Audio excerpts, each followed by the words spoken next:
de Pascal Gana, le secrétaire départemental du Front National.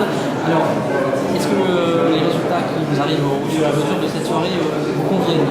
Ils nous conviennent dans la mesure où ils semblent confirmer ce que nous espérions, ce que nous attendions, ce que nous avions annoncé, en tout cas, à savoir que, et demander aux électeurs de faire, c'est de se mobiliser plus massivement. La participation a été plus forte et malgré tout, nous progressons en pourcentage et donc en nombre de voix en valeur absolue.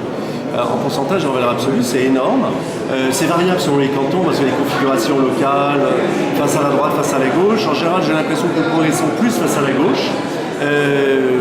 J'ai le sentiment que malgré tout, deuxième enseignement, l'UMP a favorisé l'élection des conseillers généraux, enfin départementaux maintenant de la gauche, parce que ça consigne du nini où ces anathèmes jetés sur le Front National, sur Marine Le Pen, etc., Nicolas Sarkozy s'alliant quasiment sur Manuel Valls, eh bien, ont poussé beaucoup d'électeurs de l'UMP du premier tour à rester chez eux ou à voter blanc.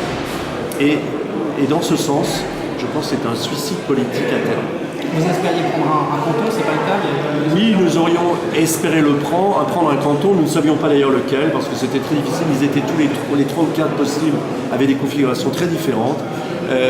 Nous étions face à des gens quand même solidement ancrés, qui étaient tous des sortants, il n'y avait pas de tête nouvelle, et donc je crois que le fait de ne pas avoir réussi ce pari n'est pas un échec, puisque la vraie réussite, c'est l'ancrage dans la réalité locale et le fait d'avoir eu 15 candidats sur 21 et peut-être un 16e s'il n'y avait pas eu ce doute sur le résultat à 2 voix près.